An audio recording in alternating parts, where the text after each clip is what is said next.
Chapter 9. Just about everything that happened to me that summer happened because of Winn-Dixie. For instance, without him, I never would have met Gloria Dump. He was one that introduced us. What happened was this. I was riding my bike home from Gertrude's Pets, and Winn-Dixie was running along beside me. We went past Dunlap and Stevie Dewberry's house. When Dunlop and Stevie Dewberry saw me, they got on their bikes and they started following me. They wouldn't ride with me. They just rode behind me and whispered things. I couldn't hear. Neither of them had any hair on their head because their mama shaved their heads every week during summer because one of the time the Dunlops got fleas in their hair from the cat, Sadie. And now they look like two identical bald-headed babies, even though they weren't twins. Dunlop was 10 years old like me, and Stevie was 9 years old, but tall for his age. I can hear you, I hollered back at them. I can hear what you're saying, but I couldn't. Winn-Dixie started to race way ahead of me. You better watch out, Dunlop hollered. That dog is headed right for the witch's house. Winn-Dixie, I called, but he kept going. He kept going faster and faster, and he hopped a gate and went right into the most overgrown jungle of a yard I had ever seen in my entire life. You better go get your dog out of there, said Dunlop. That witch will eat your dog, Stevie said. Oh, shut up, I told him. I got off my bike, went up to the gate, and hollered, Winn-Dixie, you better come out of here. But he didn't. She's probably eating him right now, Stevie said. He and Dunlop were standing behind me. She eats dogs all the time. Get lost, you two bald-headed babies. I said, Hey, said Dunlop, that ain't a very nice way for a preacher's daughter to talk, he said to Stevie, and they backed up a little bit. I stood there and thought for a minute. I finally decided that I was more afraid of losing Winn-Dixie than I was dealing with no dog-eating witch, so I went through the gate and into the yard. That witch is going to eat your dog for dinner and you for dessert, Stevie said. We'll tell the preacher what happened to you, Dunlop shouted after me. By then, I was deep inside the jungle. There was every kind of thing growing everywhere. There were flowers and vegetables and trees and vines. Winn-Dixie, I said, hey, hey, hey. I heard this dog sure does like to eat. I went around a really big tree, all covered in moss, and there was Winn-Dixie. He was eating something right out of the witch's hand, and he looked up at me. This dog sure likes peanut butter, she said. You can always trust a dog that likes peanut butter. She was an old lady with crinkly brown skin, and she had a big floppy hat on with flowers all over it. And she didn't have any teeth, but she didn't look like a witch. She looked nice. And Winn-Dixie liked her, I could tell. I'm sorry he got in your garden, I said. You ain't got to worry, she said. I enjoy a little company. My name's Opal, I told her. Well, my name is Gloria Dump, she said. Ain't that a terrible last name, Dump? My name is Baloney, I said. Sometimes people at school at Whately called me lunch meat. Ha! Said Gloria Dump. What about that dog? What do you call him? Winn-Dixie, I said. Winn-Dixie thumped his tail on the ground, and he tried smiling, but it was too hard because he had a mouthful of peanut butter. Winn-Dixie? Gloria said. You mean like the grocery store? Yes, ma'am, I said. Woo-wee! She said, now that's a strange name prize, doesn't it? Yes, ma'am, I said. I was just fixing to make myself a peanut butter sandwich, she said. Would you like one too? All right, I said. Yes, please. Go on, sit down, she said, pointing to the lawn chair in the back, all busted out of it. But sit down careful like. I sat down careful, and Gloria Dump made me a peanut butter sandwich on white bread. And then she made one for herself, and she put her false teeth in to eat it. Then, when she was done, she said to me, You know, my eyes ain't so good at all. I can't see nothing general shapes of things. I have to rely on my heart. Why don't you go on and tell me everything about yourself so I can listen with my heart? And because Winn-Dixie was looking up at her, and she was the best thing that he'd ever seen, and because the peanut butter sandwich had been so good, and because I had been waiting a long time for person to tell me they wanted to know about me, so I did. I told Gloria Dump everything. I told her how me and the preacher just moved to Naomi, and I told her how I had to leave all my friends behind. I told her about my mama leaving, and I listed the 10 things that I knew about her, and I explained there in Naomi I miss mama more than I ever had in Whately, and I told her about the preacher being like a turtle. He hides all the time inside his shell. And I told her about Winn-Dixie in the produce department and how because of him I became friends with Miss Franny Block. And I got a job working for a man named Otis at Gertrude's Pets. And I got invited to Sweetie Pie Thomas's birthday party. I even told Gloria Dump and Stevie Dewberry called her a witch. But I told her that they were stupid, mean, bald-headed babies. And I didn't believe them for long anyhow. And the whole time I was talking, Gloria Dump was listening. And she kept nodding her head and smiling or frowning and saying, mm-hmm. Is that right? I could just feel her listening to me with her heart. And it felt so good. You know what? She said when I was all done. What? Could be that you're a lot more like your mama than you just your red hair and freckles and running fast. Really? Like what? Like maybe you got her green thumb. 2 of us could go plant something and see how it grows. Test your thumb out.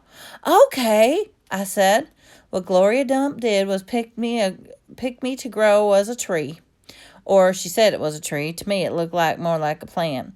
She had me dig a hole for it and put it in the ground and pat the dirt tight like it was a baby and I was tucking it into bed. What kind of tree is it? I asked Gloria Dump. It's a wait-and-see tree, she said. What does that mean? It means you gotta wait for it to grow before you know what it is. Can I come back tomorrow? I asked. Child, she said, as long as this is my garden, you are welcome in it. But that tree ain't gonna have changed much by tomorrow, you know. But I want to see you too, I said. Huh, said Gloria Dump. I ain't going nowhere. I'll be right here. I woke Winn-Dixie up then, and he peanut butter on his whiskers, and he kept yawning and stretching. He licked Gloria Dump's hands before we left, and I thanked her. The night that preacher was tucking me into bed, I told him how I got a job at Gertrude's Pets. I told him about making friends with Miss Franny Block and getting invited to Sweetie Pie's party. And I told him about meeting Gloria Dump when Dixie lay on the floor waiting for the preacher to leave so he could hop up on the bed like he always did. When I was done talking, the preacher kissed me goodnight, and then he leaned over and gave Winn-Dixie a kiss too, right on top of the head. Go ahead, get up there now, he said to Winn-Dixie. Winn-Dixie looked at the preacher. He didn't smile at him, but he opened his mouth like he was laughing, like the preacher had just told him the funniest joke in the world. And this is what amazed me the most. The preacher laughed back. Winn-Dixie hopped up on the bed, and the preacher got up, turned the light out. I leaned over and kissed Winn-Dixie too, right on the nose. But he didn't notice, because he was already asleep and snoring. Chapter 11. That night, there was a real bad thunderstorm, but that's not what woke me up. It wasn't the thunder and lightning, it was poor Winn-Dixie, whining and butting his head against my bedroom door. Winn-Dixie, I said, what are you doing? He didn't pay any attention to me. He just kept beating his head against that door and whining and whimpering. And when I got out of bed and went over to put my hand on his head, he was shaking and trembling so hard that it scared me. So I knelt down, I wrapped my arms around him. But he didn't turn. He didn't look at me. He didn't smile. He didn't sneeze. He didn't wag his tail or do any of the normal kind of Winn-Dixie things he does. He just kept beating his head against the door, crying and shaking. You want that door open? I said, huh? Is that what you want? So I stood up and I opened that door, and Winn-Dixie flew out of it like something big and ugly and mean was chasing him. Winn-Dixie, I hissed, come back here. I didn't want him going in and waking up the preacher, but it was too late. Winn-Dixie was already at the other end of the trailer in the preacher's room, and I could hear because I hear a spoing sound that made it come from Winn-Dixie jumping on the bed. And then there was a sound of the preacher, like he was real surprised. But none of it lasted long because Winn-Dixie came tearing back out of the preacher's room, back panting and running like crazy. I tried to grab him, but he was running too fast. Opal, said the preacher. He was standing at the door of his bedroom, and his hair was all kind of wild on the top of his head. He was looking around like he wasn't sure what's going on. Opal, what's going on? I don't know, I told him, but just then there was another huge crack of thunder so loud that it shook the whole trailer, and Winn-Dixie came shooting back out of my room and went running right past me, and I screamed, "Daddy, watch out!"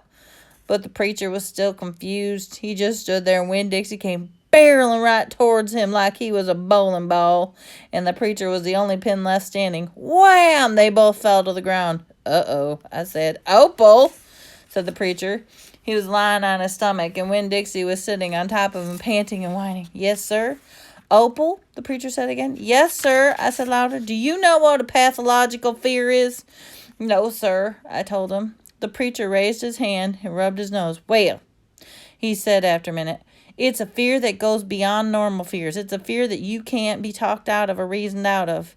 Just then there was another crack of thunder, and Winn-Dixie rose right straight up in the air like somebody had poked him with something hot. Then he hit the floor and he started running, and he ran back into my bedroom.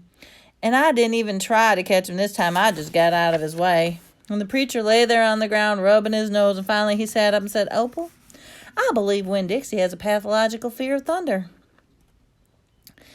And just when he finished his sentence, Winn-Dixie came running again, like he was trying to save his life. I got the preacher up off the floor out of the way just in time. There didn't seem to be a thing we could do for Winn-Dixie to make him feel better, so we just sat there, watched him run back and forth, terrorizing, panting. And every time there was another crack of thunder, Winn-Dixie acted like it all over again. He thought surely the world was going to end. "The storm won't last long," said the preacher, told me. "And when it's over, the real Winn-Dixie will come back." And after a while, the storm did end. The rain stopped, and there wasn't any more lightning. And finally, the last rumble of thunder went away, and Winn-Dixie quit running back and forth, and came over to where we were sitting, and he cocked his head like he was saying, "What in the world are you two doing out of bed in the middle of the night?" And then he crept up on the couch with us in a funny way he has. He gets on the couch inch at a time, like kind of sliding himself and looking in different directions, like it's happening by accident, like he didn't intend to get on the couch, but he got on there by accident. But all of a sudden, there he is. And so 3 of us sat there.